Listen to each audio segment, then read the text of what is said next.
네, 글로벌 증시 마감 시황 전해드리겠습니다. 우선 뉴욕 증시부터 체크를 해보겠는데요. 보시다시피 3대 지수 일제히 상승을 했습니다. 이날은 기술주가 더 강하게, 아주 강하게 좀 움직이면서 다른 다우 지수, S&P 500 지수보다 이제 압도적인 모습을 보여줬었는데요. 14,500선에 안착을 하게 되면서 1.9%대의 상승률을 보여줬습니다. 자, 이에 반해 다우 지수, 지금 성장주가 아니라 민감주들의 좀 모임이 되는 그런 지수가 되겠는데요. 0.3% 정도의 제한적인 상승을 하게 되면서 35,000선 바로 밑에서 종가를 형성했습니다. 자, 시장의 키워드는 두 가지로 볼 수가 있겠는데요. 첫 번째가 제재, 그리고 두 번째가 지표가 되겠습니다. 자, 우선은 러시아 제재와 관련해서 그동안 미국과 러시아가 맞붙어 왔었다면 이제는 EU 쪽에서도 좀 강하게 드라이브를 걸고 있는 흐름이 연출이 됐습니다. 지금 유럽연합 쪽에 따르면 러시아군이 장악했던 우크라이나의 소도시 중에 하나가 이 부차라는 그런 지역이 있는데요. 이쪽에서 민간인 집단 학살, 그러니까 제노사이드와 관련돼서 자행이 됐다라는 의혹이 제기가 됐습니다. 이거에 대해서 지금 사실인지 파악을 하고 있고, 그렇게 되면은 이를 규탄하면서 러시아에 대한 신규 제재를 더 강하게 들어가겠다라고 밝혔습니다. 이와 관련해서 이 러시아로부터 에너지 수급에 대한 압박이 강했던, 받아왔던 독일 역시 이번에는 팔을 걷어붙이면서 많은 제재에 동참하겠다는 뜻을 밝히면서 유럽 쪽에서는 한 목소리로 바뀌어 있는 그런 상황이 되겠고요. 시장에서는 이 새로운 제재가 어느 분야일까 이렇게 좀 분석을 했는데 철강과 사치품, 그리고 항공유를 지금 예상을 하고 있는 상황입니다. 자, 이에 더불어서 미국에서도 계속해서 강한 발언들을 내놓고 있는데요. 이 바이든 대통령은 이제 푸틴 러시아 대통령과 관련해서 지금 전범 취급을 하고 있습니다. 그러니까 대통령이라는 단어를 빼고 그냥 이름만 부르고 있는 그런 모습인데요. 푸틴에 대해서 이번 이 러시아의 이런 살해 혐의를 관련해서 전범 재판을 받아야 된다라는 내용을 강하게 주장을 하고 있습니다. 자, 이렇게 미국과 유럽의 분위기가 다시 한번 험난해지면서 유가가 어제 $100를 밑돌았었는데 다시금 지정학적 리스크가 커지면서 $100를 넘기는 모습을 보여줬습니다. 자, 그 가운데 미국의 경제 지표가 혼조 흐름을 보이게 되면서 시장에 이제 정확한 방향성을 주지는 못한 내용인데요. 잘 나온 거는 3월 고용 지표가 또 잘 나왔습니다. 어제도 좋았었는데요. 이제 2월에 기록했던 118.9포인트를 더 상회를 하게 되면서 미국의 고용 시장은 여전히 탄탄하다라는 것을 하루 만에 다시 한번 재확인하는 모습을 보여줬습니다. 이에 관련해서 컨퍼런스 보도에 따르면은 연내에 고용 시장이 팬데믹 이전 수준까지 회복을 할 것이다라는 전망도 나와줬습니다. 자, 그에 반해 산업 쪽은 약간 약한 모습이었습니다. 이 지표 때문에 다른 산업재들 이런 부분들이 약한 흐름을 보여줬었는데요. 공장재 수주 실적이 나왔는데 전월보다 0.5% 정도 밑돌게 되면서 10개월 만에 처음 하락세, 감소세로 접어들었다는 점 시장의 종목에 영향을 미쳤습니다. 자, 이어서 섹터와 업종별 흐름 체크해 보겠습니다. 섹터 평균은 0.8%입니다. 그러니까 평균으로 보게 되면은 어제의 상승세하고 비슷하게 상승을 했지만 지금 등락률 자체는 어제랑 다릅니다. 상당히 한쪽으로 쏠려 있는 그런 현상이 간밤에는 나와줬었는데요. 가장 강했던 것은 경기 소비재가 되겠고 그 뒤로 서비스와 IT 순서가 되겠습니다. 가장 약했던 것은 유틸리티와 그리고 헬스케어가 되겠는데요. 경기 소비재가 강했던 것은 테슬라가 강하게 상승을 하면서 올라간 겁니다. 업종 내로 들어가게 되면 혼조세인데 이날은 테슬라의 강세에 의해서 확실하게 견인된 모습이었었고요. 이날은 유틸리티가 가장 약하게 하락을 하게 되면서 시장은 조금은 다른 기술주 대비해서는 방어적인 성격을 띄었고 헬스케어도 역시 어제까지 상승을 했던 것에 대한 차익이 나오는 모습 연출이 되고 있습니다. 자, 이어서 종목별 흐름을 보면서 조금 더 자세하게 들어가 보도록 하겠는데요. 자, 딱 보시기에도 위쪽이 녹색이 강하게 들어와 있습니다. 이제 그만큼 기술주가 강했다라는 표현을 보시면 되겠고요. 여기에 표현은 안 돼 있지만 또 중국의 전기차들이 강세를 띠게 되면서 미국 증시에 상장되어 있는 중국 증시들도 중국 종목들도 전반적으로 강하게 올라갔습니다. 자, 우선은 대형 IT 그리고 성장주 묶어서 보겠는데요.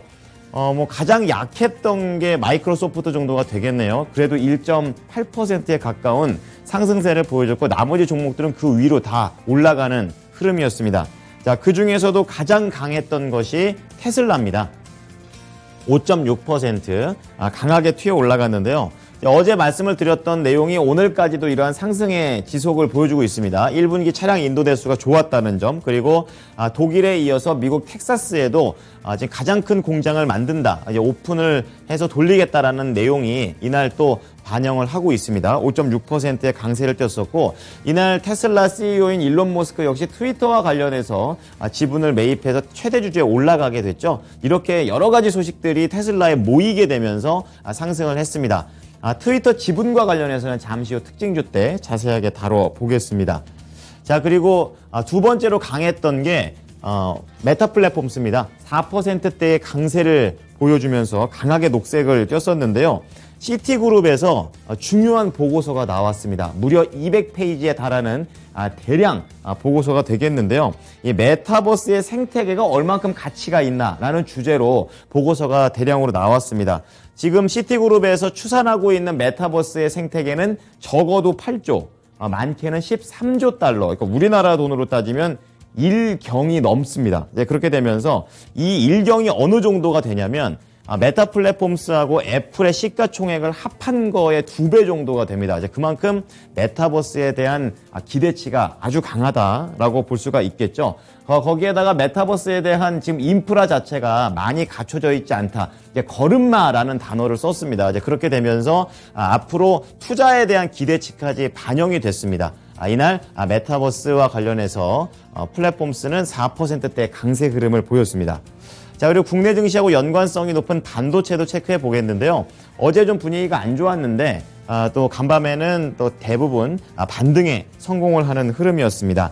우선 필라델피아 반도체 지수가 4월 첫 주를 좀 긍정적으로 시작을 했습니다. 1.8%가량 올라가면서 출발을 했었고요. 그 가운데 비메모리 쪽에서 AMD, 퀄컴 이렇게 좀 보셔야 되겠습니다. 우선 AMD 쪽에서는 데이터 센터 시장에 좀 더 참여를 강하게 들어가겠다라는 내용 속에서 이날 2.1% 올라갔는데요. 관련해서 데이터 센터 소프트웨어 업체인 펜센도라는 기업을 19억 달러에 인수를 했습니다. 이제 그렇게 되면서 AMD 그리고 NXP 전반적으로 동반해서 올라갔고요. 퀄컴이 올라갔던 건 좀 다른 내용입니다. 퀄컴은 자동차 쪽에 좀 더 포인트를 맞추고 있는데요. 자동차 소프트웨어 업체인 얼리벌을 인수를 했다고 합니다. 그렇게 되면서 시장에서도 이렇게 퀄컴이 전장 쪽으로 반도체 칩을 만드는 것에 대해서 그동안 스마트폰에 대한 레퍼런스가 충분히 쌓여있기 때문에 자동차 쪽도 긍정적이다라고 얘기를 하면서 동반 강세 흐름을 보였습니다. 자, 밑으로 내려와 보시면은 이제 금융주들 좀 체크를 해 보겠는데요. 역전 현상이 계속 지속되는 만큼 이제 은행주들 밑에 좀 이렇게 깔려 있는데 분위기는 좋지는 않습니다. 약간의 혼조 흐름을 보이면서 신중한 흐름을 이어가고 있습니다.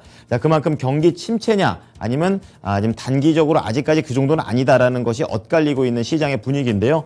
JP 모건 체이스가 0.4% 올랐고 반대로 이제 웰스파워 같은 종목은 0.5% 하락하면서 방향성이 달랐고요. 지역 은행들 역시 종목별로 달랐습니다. 자, 그 가운데 페이팔이 홀로 강하게 상승을 했습니다. 무려 4.4% 올라가는 흐름을 보여줬었는데요.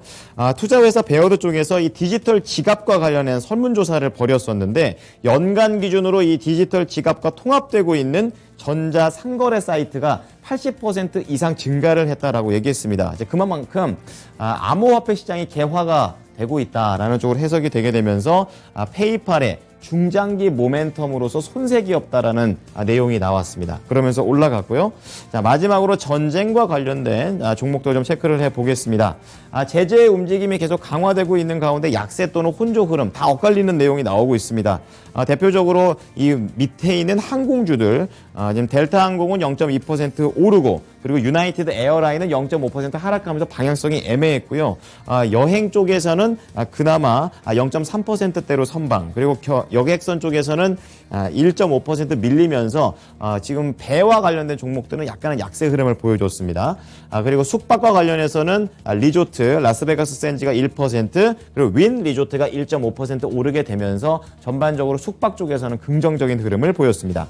자, 특징 좀 보겠습니다. 트위터 볼 텐데요. 일론 머스크 CEO 효과로 급등을 했습니다. 많이 올랐죠. 27%나 급등을 했습니다. 소셜미디어 회사가 되겠고요. 일론 머스크 CEO가 29억 달러 수준의 트위터 지분 약 9.2%를 취득하면서 트위터의 최대 주주가 됐습니다. 지금 예전에 이 트위터를 만든 CEO의 이 4배 수준의 지분 수준이 되겠고요. 기존 최대 주주인 뱅가드의 지분도 상회를 하게 됐습니다. 그렇게 되면서 시장에서는 일론 머스크가 이 트위터를 인수를 해서 좀 운영을 하지 않겠냐라는 기대감이 지금 현재 주가에 그대로 반영이 돼 있고요. 반대 목소리도 그만큼 강하게 나오고 있습니다. 자, 두 번째로는 국내에도 잘 알려진 그런 기업입니다. 커피 회사 스타벅스가 되겠는데요. 자사주 매입을 중단한다라는 내용이 나왔습니다. 하워드 슐츠 CEO가 다시 한번 복귀를 하게 되면서 이러한 멘트를 내놓은 건데요. 이렇게 중단을 하게 된 이유는 직원과 매장에 조금 더 투자를 하겠다라는 그런 내용을 밝혔습니다. 지금 슐츠 CEO의 복귀 자체가 스타벅스의 노동자들이 지금 미국에서 계속해서 더 나은 근무 조건을 얘기를 요구하면서 노조를 결성하고 있는 분위기입니다. 이거에 대한 대응책으로 나왔다라고 보시면 되겠고요. 어쨌든 기업 입장에서는 좀 더 자사주에 대한 매입 중단은 악재로서 작용을 했습니다. 3.7% 장중에 어쨌든 양봉으로 마감을 하기는 했지만 밀렸죠. 88달러 선에서 거래를 마쳤습니다. 유럽 증시 보겠습니다. 러시아에 대한 추가 논의가 있었지만 그래도 올랐습니다. 지금 독일과 프랑스 깍그 지수 0.5%대 상승을 보여줬고요. 영국 역시 비슷하게 올라가면서 0.3%대의 흐름을 보여줬습니다.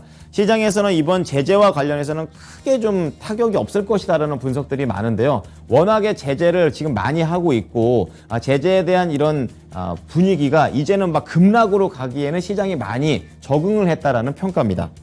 자, 마지막으로 상품 시장 체크해 보겠습니다. 유가의 변동성이 계속되고 있습니다. 또 간밤에는 4%대의 급등을 보여줬었는데요. 100달러를 넘겼습니다. 러시아를 제재하게 되면 지정학적 리스크가 높아지고 그로 인해서 올라갔다라고 보시면 되겠고요. 구리 가격은 이제 원자재 수급에 대한 그런 불안감이 나오게 되면서 1.1% 올랐고요. 그리고 안전자산 역시 최근에 조종세를 되돌리면서 0.5% 상승을 했습니다. 자, 마지막으로 10년물 국채금리 수익률 2년물과 역전이 되어 있는 상태 지속이 되고 있고요.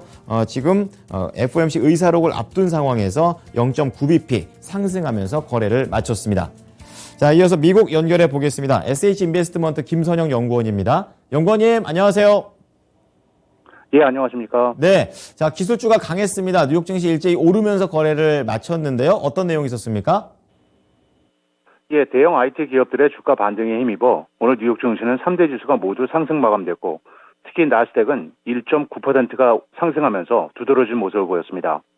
테슬라의 일론 머스크 CEO가 트위터의 주식 9.2% 보유 공시를 한 데 따라 트위터가 27%, 테슬라가 5.6% 각각 급등하면서 오늘 시장을 주도했는데요.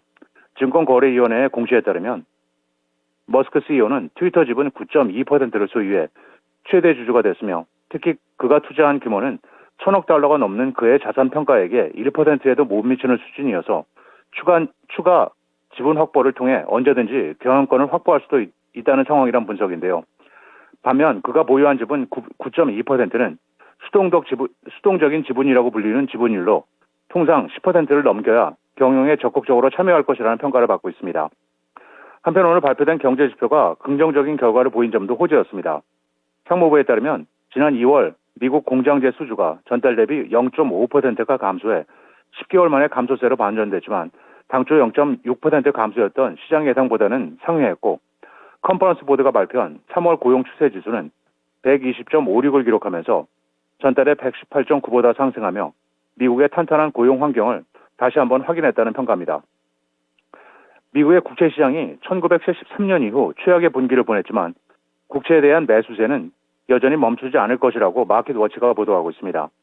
미국 국채 토탈 리턴 인덱스는 지난 1분기간 5.6%가 급락해 1973년 이후 최악의 분기를 보냈으며 특히 10년물 국채 가격의 경우에는 미국 남북 전쟁부터 7번째로 좋지 않은 분기 실적을 기록했지만 많은 전문가들은 국채 매수세가 계속 이어질 것이라고 내다보고 있는데요. 최근 국채 일드 커브 평탄화가 향후 2년 사이에 경기 침체로 이어질 가능성을 제시하고 있기 때문이라는 것이 전문가들의 분석입니다. 골드만삭스에 따르면 지금으로부터 12에서 24개월 후 경기 침체가 나타날 가능성은 약 38%라면서 경기 침체의 우려가 커질 때 위험 자산인 주식과 원자재에 대한 선호도는 낮아지는 대신 국채, 현금 등의 선호도가 높아지기 때문에 이런 점을 봤을 때 국채 시장의 40년간의 호황이 끝나는 것이 아니라 단지 그 상승의 강도가 둔화되는 양상이 나타날 수 있다는 분석입니다.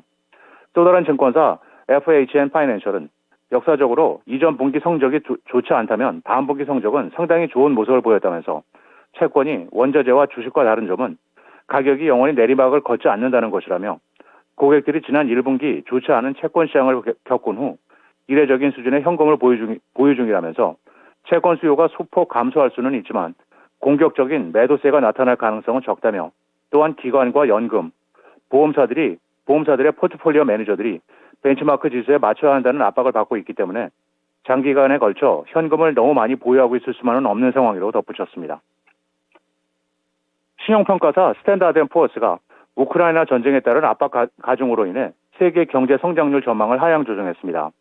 S&P는 우크라이나 전쟁의 세계 경제에 대한 영향이 현재로서는 완만한 듯 보이지만 성장에 대한 하방 압력이 분명히 존재한다면서 전쟁이 무역과 신뢰에 영향을 미치고 에너지와 원자재 가격이 상승함에 따라 올해 세계 GDP 성장률이 당초 예상치였던 4.2%보다 낮은 3.6%를 기록할 것이라고 전망하고 있습니다. S&P 측은 전쟁과 글로벌 에너지 비용에 대해 크게 노출된 유로존이 가장 큰 타격을 입을 것이며 미국 경제의 성장률 하락 전망의 가장 큰 요인은 자국 내 금리 인상을 꼽았으며 반면 아시아 태평양 지역의 경우 에너지 수요 비용 채널 문제로부터 상대적으로 영향을 덜 받을 전망이라고 예측했습니다. 네, 연구원님께서 앞서 이 트위터의 강한 급등 흐름을 좀 얘기를 해주셨는데요. 또 다른 종목 중에 하나가 렌터카 업체 허츠가 되겠습니다. 어떤 소식으로 급등했나요? 예, 그렇습니다. 렌터카 업체 허스 글로벌 홀딩스가 향후 5년간 6만 5천 대의 전기차를 구매한다는 뉴스로 오늘 8.9%가 급등해 283달러 74센트의 거래를 마쳤습니다. 허스는 스웨덴 전기차 업체 폴스타와 글로벌 파트너십을 맺고 5년간 6만 5천 대의 전기차를 구매해 렌탈 차량으로 운영할 계획이며 첫 번째 폴스타 전기차 렌트 차량은 유럽에서 2022년 봄 그리고 북미와 호주에서는 올해 말에 출시될 예정이라고 밝혔는데요. 허스는 폴스타와의 파트너십은 지난 10월에 발표한 북미 최대인 동시에 세계 최대 규모로 전기차 렌탈 차량을 고객에게 제공하겠다는 계획에 따른 것이라고 언급하면서 1차로 폴스타 2S 모델을 구매하고 렌탈 차량의 전기차 대체를 가속화하기 위해 승차 공유 운전자에게도 전기차를 제공할 계획이라고 덧붙이고 있습니다. 마지막으로 내일은 전미 공급관리자협회 ISM의 3월 서비스업 PMI 지수가 발표되며 시장의 예상은 전달 대비 소폭 상승한 58.5이며 이어 상무부의 2월 미국 무역 적자가 발표되고 개장 전 에퀴티 브랜드, 린제이 그룹, 코그나이트 소프트웨어, 그리고 폐장 후에는 스마트 글로벌, LA 테크놀로지스가 분기 실적을 발표합니다. 네, 지금까지 SH 인베스트먼트 김선형 연구원이었습니다. 연구원님, 잘 들었습니다. 예, 감사합니다.